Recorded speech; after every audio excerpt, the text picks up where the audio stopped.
শুভ সকাল। সুপ্রিয় শিক্ষার্থীরা, কেমন আছো সবাই? আশা করি সবাই ভালো আছো। আজকের ক্লাসে তোমাদের সকলকে স্বাগত। আজকে আমাদের ক্লাসের বিষয় নবম শ্রেণীর বাংলা প্রথম পত্রের হায়াত মাহমুদের লেখা সাহিত্যের রূপ ও রীতি এই প্রবন্ধের শেষ পর্ব।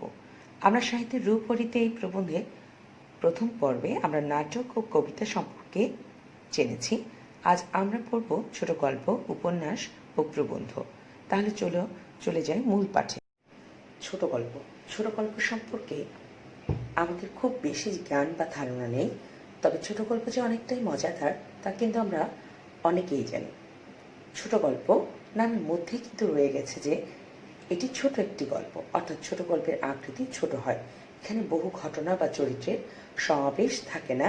যেহেতু আকৃতি ছোট, গল্পটি ছোট, তাই অনেক ঘটনার সুযোগ নেই।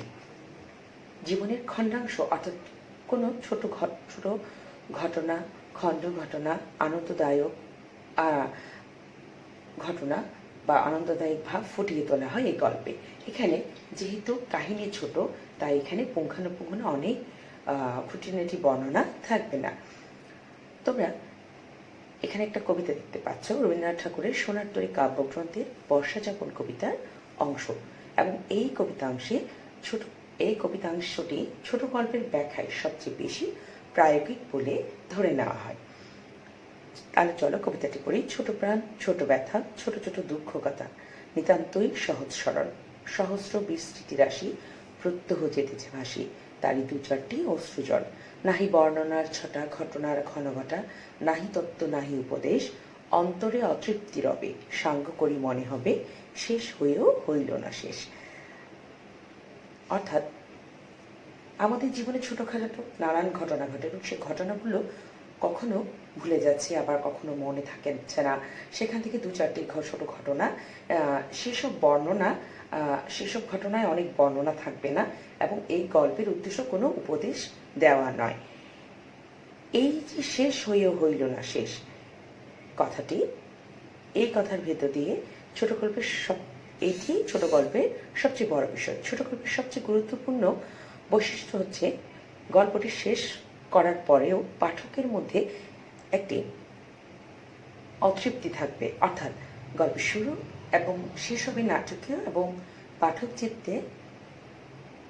চিত্তে অতৃপ্তি থাকবে। আমরা বিভিন্ন ছোট গল্প পড়েছি আমাদের পাঠ্য বইয়ে, নিম গাছ, সুভা, অভাগীর স্বর্গ, এসব ছোট গল্প আমরা পড়েছি। ছোট গল্পের ক্ষেত্রে কিছু জিনিস মনে রাখবে, যে সব ছোট গল্প গল্প বটে, কিন্তু সব গল্প ছোট গল্প নয়। যে আকারে ছোট, প্রকারে গল্প, তাকেই ছোট গল্প বলে।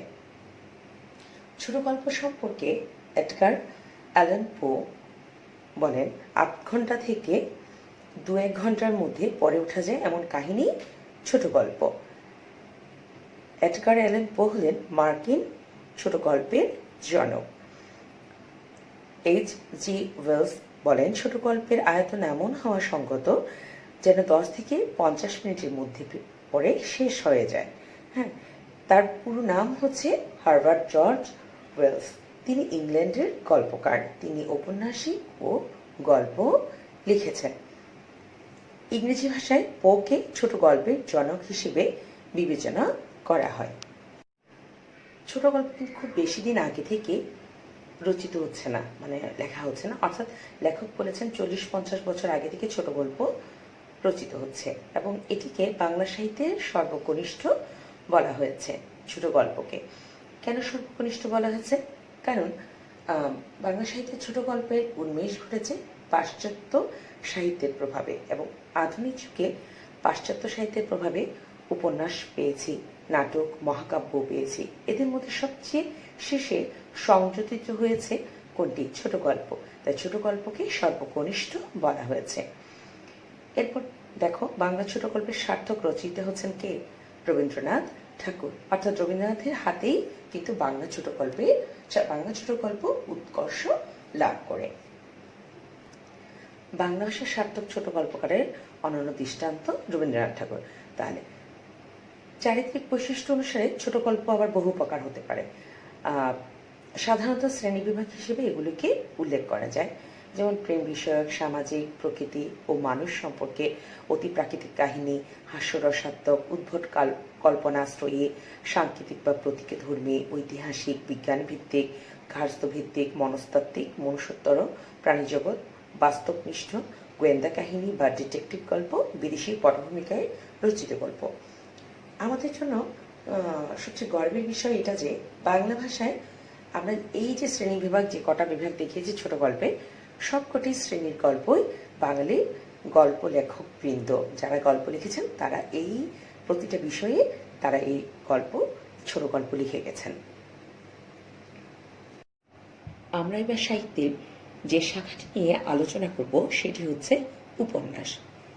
উপন্যাস সাহিত্যের শাখার মধ্যে উপন্যাস শাখাটি হচ্ছে অন্যতম।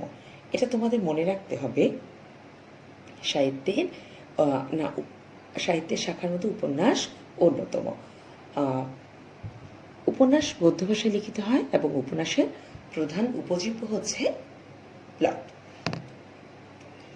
গ্রন্থাগারের ব্যক্তিগত জীবন দর্শন ও জীবনের অনুভূতি কোনো বাস্তব কাহিনীকে অবলম্বন করে যে বর্ণনামূলক শিল্পকর্মে রূপায়িত হয় তাকেই উপন্যাস বলে।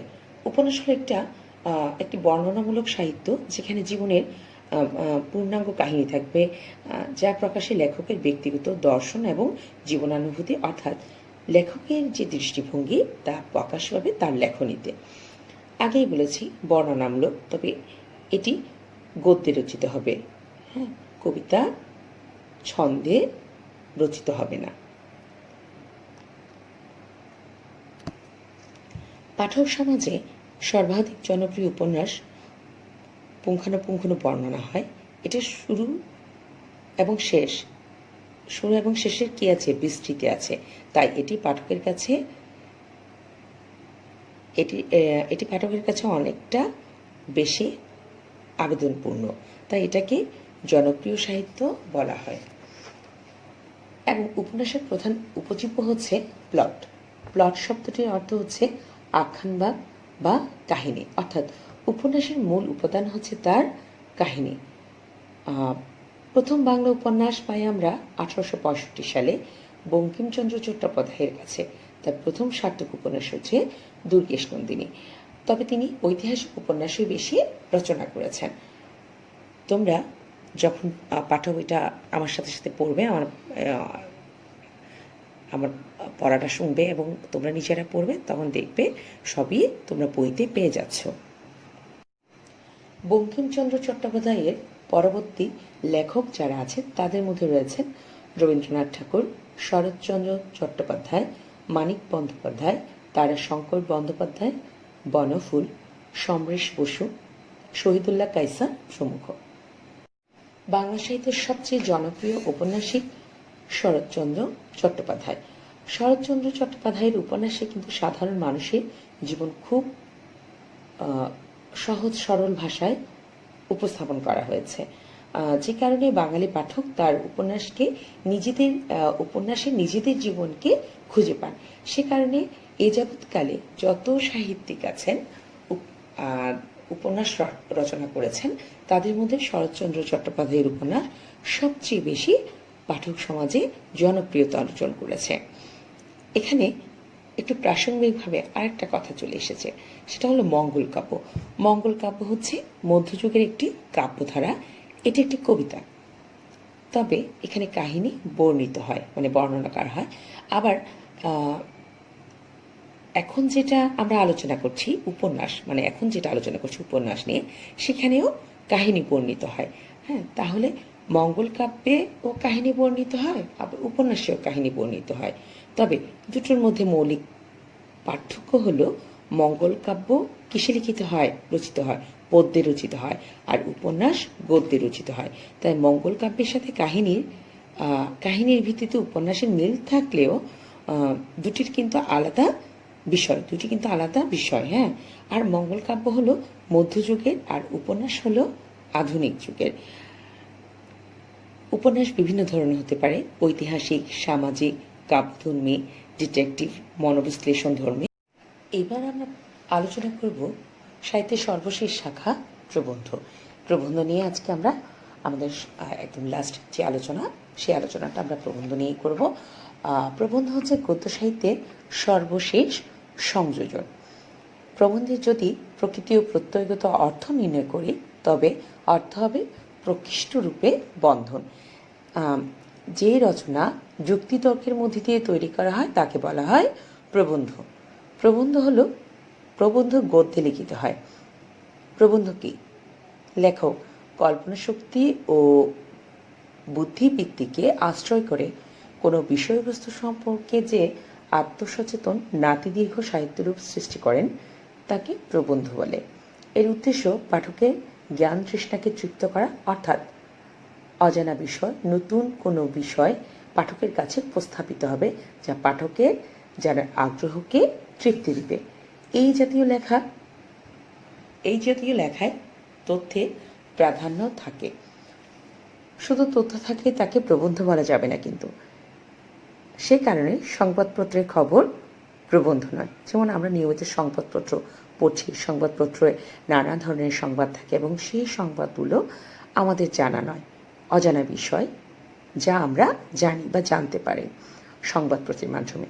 সংবাদপত্রে যা কিছু ঘটনা ঘটে তার হুবহু প্রকাশ পায়, কিন্তু প্রবন্ধে যেহেতু এটি সাহিত্য, তাই সেখানে লেখকের সৃজনশীলতা থাকবে, মৌলিকতা থাকবে। আর এই মৌলিকতার ভিত্তিতে সংবাদপত্র বা অন্যান্য যে জ্ঞান বিজ্ঞানের বই রয়েছে সেগুলো কিন্তু প্রবন্ধ নয়, কারণ সাহিত্যের মূল বিষয় হচ্ছে সৌন্দর্য সৃষ্টি ও আনন্দদান, আর লক্ষণ হচ্ছে সৃজনশীলতা।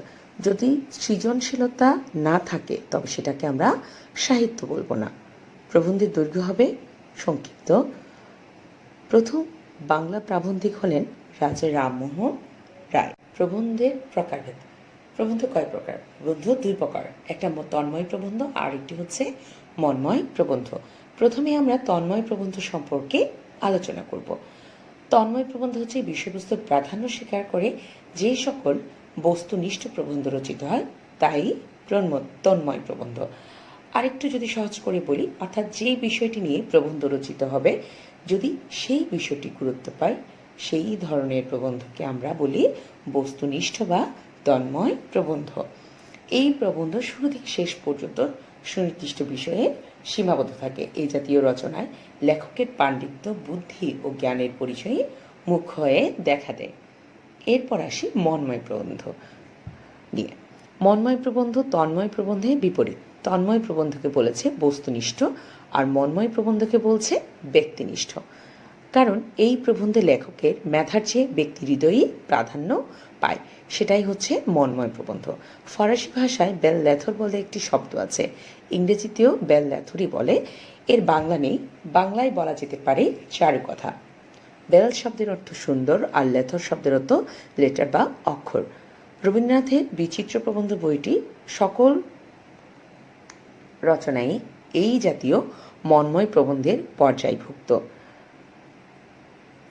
ব্যক্তিহৃদয়ে প্রাধান্য থাকে বলে অনেকে এই প্রবন্ধকে ব্যক্তিগত প্রবন্ধ বলে থাকে। মন্ময় প্রবন্ধকে রম্যরচনা চটুল প্রকাশভঙ্গির হলেও একে অনেকে মন্ময় প্রবন্ধের সাথে এক করতে চান, কিন্তু দুটি এক নয়। রম্যরচনা হল লঘুচালে লিখিত হাস্যরসাত্মক